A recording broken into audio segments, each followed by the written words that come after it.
Halo, Assalamualaikum warahmatullahi wabarakatuh. Selamat datang di channel Mobil Kulo.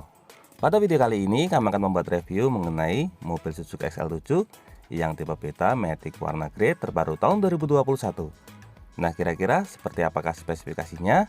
Untuk lebih jelasnya, simak video ini sampai selesai. Tapi sebelumnya jangan lupa klik like pada video ini, tekan tombol subscribe dan nyalakan belnya untuk mendapatkan notifikasi terbaru seputar mobil Suzuki XL7.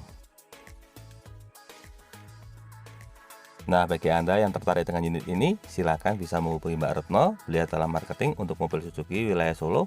Untuk kontaknya sudah kami cantumkan pada bagian kolom deskripsi. Kalau mau cari Suzuki Solo Raya, hubungi Retno Suzuki ya. Terima kasih. Nah, langsung saja, inilah mobil Suzuki XL7 tipe beta Matic warna grey yang kita review. Pertama, kita mulai dari bagian depan. Di sini ada logo Suzuki berwarna krom di bagian tengah, kemudian untuk grillnya berwarna hitam. Kemudian ada list berwarna krom di bagian tengah, dan untuk lampu utama di sini sudah menggunakan lampu jenis LED. Untuk lampu sennya ada di bagian bawah. Nah, di sini untuk lampu sen menggunakan lampu jenis bolam, dan untuk di sini ada lampu LED. Untuk bagian bawah terdapat fog lamp. Untuk fog lampnya ini menggunakan lampu jenis bolam dengan covernya berwarna hitam, serta untuk bagian front undercut berwarna silver. Nah, kombinasi antara warna hitam dengan warna silver ini semakin menguatkan kesan crossover pada mobil Suzuki XL7. Dari bagian depan, sekarang kita lanjutkan ke bagian samping. Nah, ini adalah tampilan sampingnya. Untuk warna grey-nya ini termasuk kategori magma grey, jadi agak cenderung ke arah warna coklat. Kita lihat secara lebih dekat. Pertama, mulai dari bagian atas. Di sini untuk antenanya ada di bagian depan tengah, kemudian dilengkapi juga dengan roof rail. Untuk roof railnya ini berwarna silver. Dan untuk bagian jendela, list bagian atasnya sewarna bodi berwarna grey. Lalu untuk pilar B-nya di sini berwarna hitam. Untuk list bagian bawahnya juga warna hitam. Untuk handle pintu menggunakan model tarik berwarna krom, dilengkapi dengan tombol kilas pada bagian ujung. Dari bagian handle pintu kita lanjut ke bagian spion. Untuk spionnya juga memiliki cover sewarna bodi berwarna grey, dilengkapi juga dengan lampu sen pada bagian ujungnya. Kemudian kita lanjutkan ke bagian samping. Di sini ada emblem VVT, kemudian ada aksen warna hitam di bagian samping. Untuk bagian bawah terdapat over fender cukup besar berwarna hitam. Ini semakin menguatkan kesan crossovernya. Nah, untuk velgnya modelnya seperti ini, model dual tone dengan 5 jari. Untuk profil ban yang digunakan di sini menggunakan ban merek Dunlop, dan untuk ukurannya di sini 195/60 R16. Untuk fitur keselamatan, bagian depan sudah dilengkapi dengan rem jenis cakram, kemudian untuk suspensi depannya menggunakan jenis MacPherson. Dan untuk bagian samping, nah di sini ada over fender yang memanjang hingga ke bagian belakang. Kemudian di bawahnya ada set undercut berwarna silver. Kita lanjutkan ke bagian atas. Untuk mobil Suzuki XL7 ini, tangki BBM-nya terletak di sebelah kiri. Nah, tangki ini memiliki kapasitas 45 liter. Kemudian untuk bagian belakang, di sini remnya menggunakan rem jenis standar. Dari bagian samping, sekarang kita lanjutkan ke bagian belakang. Ini adalah tampilan belakang mobil Suzuki XL7 yang tipe beta. Untuk yang tipe beta ini belum dilengkapi dengan roof spoiler. Kita lihat secara lebih dekat. Nah, di sini untuk bagian atasnya polos, ada high mount stop lamp di bagian tengah. Kalau ini untuk penyemprot kaca. Kemudian untuk kaca belakangnya sudah dilengkapi dengan rear defogger berfungsi untuk menghilangkan embun. Kemudian ada wiper di bagian tengah, dan untuk bagian backdoor di sini untuk tailgate-nya berwarna hitam, dilengkapi dengan logo Suzuki berwarna krom di bagian tengah. Kemudian untuk list bagian bawahnya ini juga berwarna krom. Lanjut ke bagian lampu belakang. Nah, ini untuk tampilan lampu belakangnya seperti ini, khas dari mobil Suzuki XL7. Sudah lampu LED untuk bagian tailgate-nya. Kemudian ini untuk lampu rem, untuk lampu sennya menggunakan lampu jenis bolam, ini untuk lampu mundurnya. Serta untuk fitur keselamatan, bagian belakang sudah dilengkapi dengan kamera mundur. Lanjut ke bagian backdoor. Untuk sebelah kanan backdoor ada emblem XL7. Nah, kalau untuk yang tipe beta ini sebelah kirinya polos, tidak ada emblem. Untuk bagian bawah ada reflektor model vertikal, dan untuk fitur keselamatan tambahan dilengkapi dengan sensor parkir berjumlah 2 titik sudah sewarna bodi. Lalu untuk over fendernya juga sampai ke belakang. Nah, selain itu di sini untuk rear underguard-nya berwarna silver. Untuk ban serep ada di bagian bawah. Nah, di sini untuk ban serepnya menggunakan velg asli. Jadi sudah velg racing. Nah, itulah gambaran untuk bagian eksterior mobil Suzuki XL7 ini. Dari bagian eksterior, sekarang kita lanjutkan ke bagian interior. Di sini untuk sisi pengemudi, handle pintu berwarna krom dilengkapi dengan tombol keyless dan juga slot kunci manual. Seperti biasa kita mulai dari tampilan door trim. Untuk door trimnya di sini didominasi oleh warna hitam. Nah, kita lihat secara lebih dekat. Pertama mulai dari bagian atas. Untuk bagian atasnya di sini ada les warna silver, kemudian ada aksen karbon berwarna hitam. Untuk handle pintu bagian dalamnya berwarna chrome. Kemudian di sini ada beberapa tombol. Ini untuk pengaturan spion elektrik. Kemudian di belakangnya ada tombol untuk folding. Di sini ada tombol untuk window lock, pengunci jendela. Ini untuk central lock, pengunci pintu. Untuk power window sudah auto pada sisi driver. Kemudian di belakang ada laci penyimpanan kecil. Dan untuk bagian armrestnya menggunakan bahan soft touch. Lanjut ke bagian bawah, ada satu buah cup bottle holder. Kemudian dilengkapi dengan speaker utama di bagian ujung. Untuk bagian atas juga terdapat speaker jenis tweeter. Dari bagian door trim kita lanjutkan ke bagian dashboard. Nah, ini tampilan dashboardnya lebih didominasi oleh warna hitam. Kita lihat secara lebih dekat. Di sini ada kisi AC, kemudian ini untuk pengaturan arah hembusan. Untuk bagian tengahnya ada aksen karbon dan juga les warna silver. Nah, untuk yang tipe beta ini sudah dilengkapi dengan tombol start stop engine. Lalu di sini ada tombol untuk sensor parkir, active stability control. Lalu ini tombol untuk pengaturan ketinggian lampu. Jadi sudah bisa disetting untuk ketinggian lampunya dari sini. Lanjut ke bagian bawah. Nah, di sini pedalnya berjumlah 2 buah karena mobil ini menggunakan transmisi jenis matic. Di sini ada laci penyimpanan dilengkapi dengan penutup. Untuk tuas tangki bensinnya ada di bagian bawah jok pengemudi. Nah, lokasinya ada di bagian sini. Serta untuk tuas pembuka kap mesinnya ada di bagian bawah. Nah, di sini untuk tuas pembuka kap mesin. Dari bagian bawah sekarang kita masuk ke bagian dalam supaya lebih jelas. Kita mulai dari tampilan cluster meter. Untuk cluster meter di sini ada indikator tachometer atau RPM, kemudian bagian tengah ada MID kecil dan sampingnya ada indikator untuk speedometer. Lalu untuk bagian setir di sini ada logo Suzuki berwarna chrome di bagian tengah. Sudah dilengkapi dengan airbag untuk fitur keselamatan pengemudi. Untuk sebelah kiri di sini terdapat tombol untuk audio switch steering, pengaturan head unit. Ini untuk volume, terus penggantian channel. Ini untuk di sini sudah dilengkapi dengan Bluetooth handsfree, jadi bisa untuk angkat dan tutup telepon. Ini untuk fitur Bluetooth-nya. Tombolnya sangat ergonomis karena mudah dijangkau oleh jari. Lalu di setirnya juga sudah dilapisi dengan balutan kulit sehingga memberikan kesan elegan. Untuk sebelah kiri di sini terdapat tuas pengaturan wiper dan untuk sebelah kanannya di sini terdapat tuas untuk pengaturan lampu. Kemudian untuk posisi setirnya di sini bisa diatur, caranya tinggal kita turunkan ke bawah. Nah, di sini bisa kita atur secara tilt steering atau naik turun sehingga memudahkan kita menemukan posisi berkendara yang paling ergonomis. Kita kunci kembali, tinggal tarik ke atas. Kita lanjutkan ke bagian tengah. Di sini untuk head unitnya sudah menggunakan model double din touchscreen. Kemudian untuk bagian tengahnya ada lampu hazard. Ini ada lampu indikator. Kemudian untuk bagian bawah di sini pengaturan AC-nya sudah digital. Nah, ini untuk pengaturan hembusan, ini untuk pengaturan suhu, ada heaternya juga.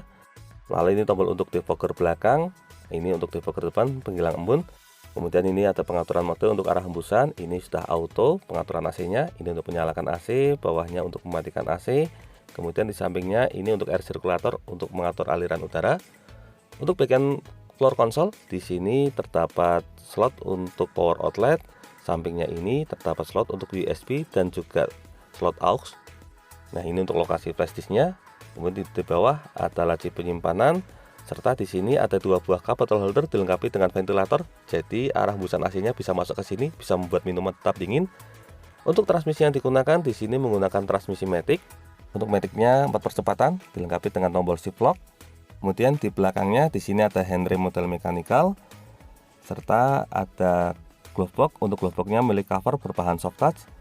Maksudnya console box. Nah, ini untuk lokasi penyimpanan console boxnya. Dari bagian console box sekarang kita lanjut ke sisi penumpang depan. Untuk penumpang depan di sini sudah dilengkapi dengan airbag untuk fitur keselamatan. Kemudian untuk tampilan dashboard tengahnya seperti ini, kisi AC-nya model datar, ada aksen karbon serta list berwarna silver. Nah, di sini baru laci penyimpanan atau glove box. Ini biasa digunakan sebagai tempat penyimpanan buku servis atau manual book. Dan untuk tampilan samping door trim kurang lebih sama seperti pintu utama. Untuk bagian atas di sini terdapat assist grip model retractable. Kemudian untuk sun visor-nya sisi penumpang depan sudah dilengkapi dengan cermin. Untuk modelnya standar. Kemudian untuk lampu kabin di sini juga model standar. Serta untuk spion tengahnya di sini polos. Dan untuk sun visor sisi pengemudi di sini juga polos. Nah, kurang lebih itulah gambaran untuk bagian dashboard mobil Suzuki XL7 yang tipe beta matic warna grey. Kita lanjutkan ke bagian joknya. Di sini untuk joknya didominasi oleh warna hitam. Nah, untuk bahan yang digunakan di sini menggunakan bahan sintetis. Untuk joknya ini cukup tebal, kemudian kombinasi dengan bahan hek pabrik di bagian tengah. Nah, ini untuk aksen warna tengahnya seperti ini. Untuk sisi pengemudi di sini terdapat beberapa pengaturan. Yang pertama tentu saja ada pengaturan untuk reclining atau pengaturan sandaran, kemudian di sampingnya ada pengaturan height adjuster atau pengaturan ketinggian jok, serta di bagian depan terdapat tuas untuk pengaturan sliding atau pengaturan maju mundur. Nah, kurang lebih itulah gambaran untuk detail interior bagian depan mobil Suzuki XL7 yang tipe Beta Matic warna grey ini. Dari bagian depan sekarang kita lanjutkan menuju ke baris kedua. Seperti biasa kita mulai dari tampilan door trimnya. Di sini untuk tampilan door trimnya kurang lebih sama seperti pintu utama, didominasi oleh warna hitam. Kemudian untuk bagian bawah terdapat satu buah cup holder dan juga speaker utama. Nah, sekarang untuk bagian dalam di sini sudah dilengkapi dengan AC double blower untuk menambah kenyamanan penumpang baris kedua dan baris ketiga. Lalu untuk bagian samping juga ada assist grip model retract, dan di bagian tengah di sini terdapat lampu kabin. Sekarang kita coba duduk ke bagian dalam supaya lebih jelas. Sebagai informasi, di sini saya tingginya 170 cm, ukuran dewasa normal. Nah, ketika duduk di baris kedua bisa kita lihat untuk posisi bahunya tersanggah dengan sangat baik. Kemudian untuk jarak lututnya juga masih sangat memadai, bahkan bisa buat selonjor ini. Untuk jok baris keduanya juga masih bisa sliding atau maju mundur. Kita coba majukan paling full. Nah, untuk maju paling full lututnya juga masih memadai. Kita coba mundurkan lagi. Nah, kalau mundur masih bisa sangat longgar sekali. Kita kembalikan ke posisi normal. Jadi memang kalau untuk jarak legroomnya ini masih sangat longgar. Untuk lebarnya juga masih sangat memadai, jadi digunakan oleh 3 orang dewasa, tidak terlalu berimpitan. Kita kembalikan ke posisi normal. Untuk fungsional ada laci penyimpanan, kemudian di sini terdapat satu buah power outlet, bisa digunakan sebagai tempat cas untuk baris kedua dan baris ketiga. Di sini juga dilengkapi dengan slot, jadi bisa digunakan sebagai tempat menyimpan handphone. Kita geser ke bagian samping. Nah, sekarang kita lanjutkan ke baris ketiga, karena tadi untuk bagian kanan tadi agak terhimpit dengan Suzuki Carry Pickup. Supaya lebih longgar, kita akses keluar masuk dari sebelah kiri. Sebagai informasi, tipe Beta ini merupakan tipe tengah. Kalau yang tipe tertingginya ada tipe Alpha dan tipe terbawahnya ada tipe Zeta. Untuk perbedaan antara tipe Beta dan tipe Zeta, kebanyakan ada di bagian interior, diantaranya adalah tombol start stop engine tadi. Kemudian kalau AC untuk tipe Beta ini sudah dilengkapi dengan heater. Nah, sekarang kita mau akses ke bagian baris ketiga. Untuk jok baris keduanya ini model satu lipatan. Jadi kalau mau masuk ke bagian belakang, kita dorong joknya ini ke depan. Secara desain kurang lebih hampir sama seperti Grand Livina yang model sebelum facelift. Ini kelebihannya joknya bisa rata lantai, hanya saja untuk akses keluar masuknya tidak sesimpel yang model one touch tumble. Jadi ini kalau untuk baris kedua dan baris ketiga dilipat, benar-benar bisa rata lantai. Kalau mobil lainnya rata-rata masih agak naik ke atas, kalau ini benar-benar flat. Nah, sekarang kita masuk ke baris ketiga, kita tegakkan sandarannya. Untuk materialnya juga cukup bagus, jadi ini joknya cukup berat. Untuk akses pelipatannya ada di bagian atas ini. Karena jok sebelah kiri terlalu maju, kita pindah sebelah kanan. Nah, ini untuk posisi yang tengah-tengah tidak terlalu maju. Ini untuk posisi yang terlalu maju, kalau ini posisi standar. Di sini untuk posisi standar bisa kita lihat untuk legroomnya masih sangat memadai. Jadi memang untuk bagian interiornya ini cukup luas. Termasuk untuk lebarnya, jika dimuat oleh 2 orang dewasa masih sangat memadai. Untuk bagian atas terdapat assist grip model fix. Kalau yang bagian tengah tadi model retract.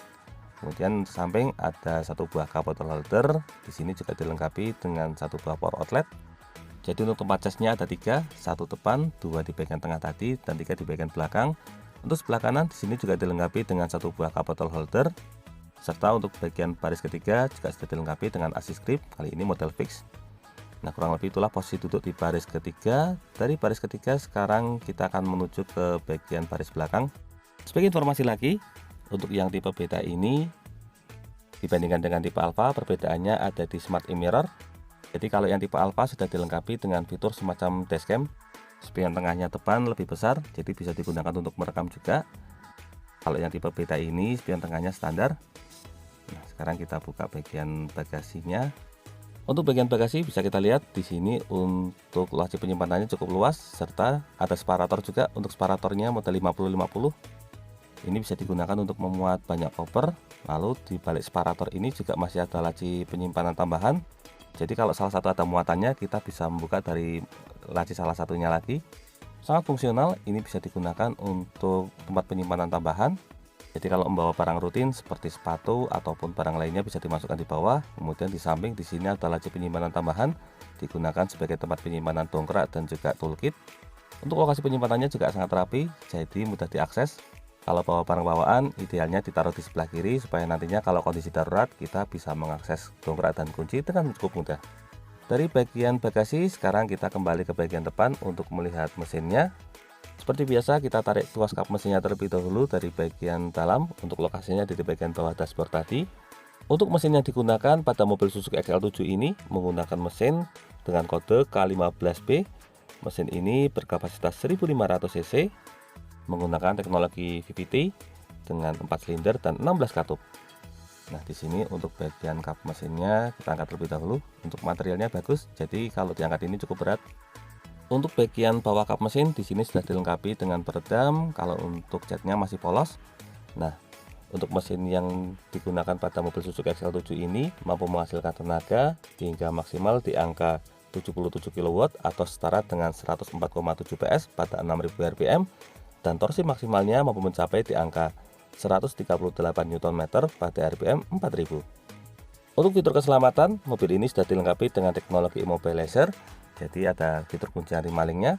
Kemudian untuk sistem pengeremannya sudah dilengkapi dengan sistem pengereman ABS atau anti-lock braking system, serta ada fitur ESP, ini semacam stability control.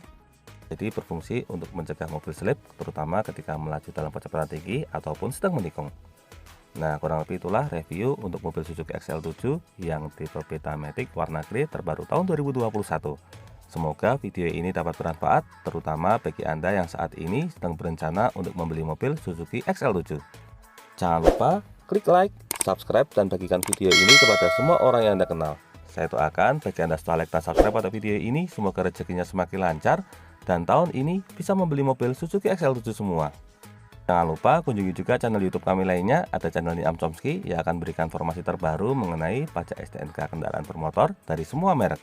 Untuk linknya sudah kami cantumkan pada bagian kolom deskripsi. Terima kasih banyak sudah nonton video ini. Semoga ada manfaatnya. Sekian, wassalamualaikum warahmatullahi wabarakatuh.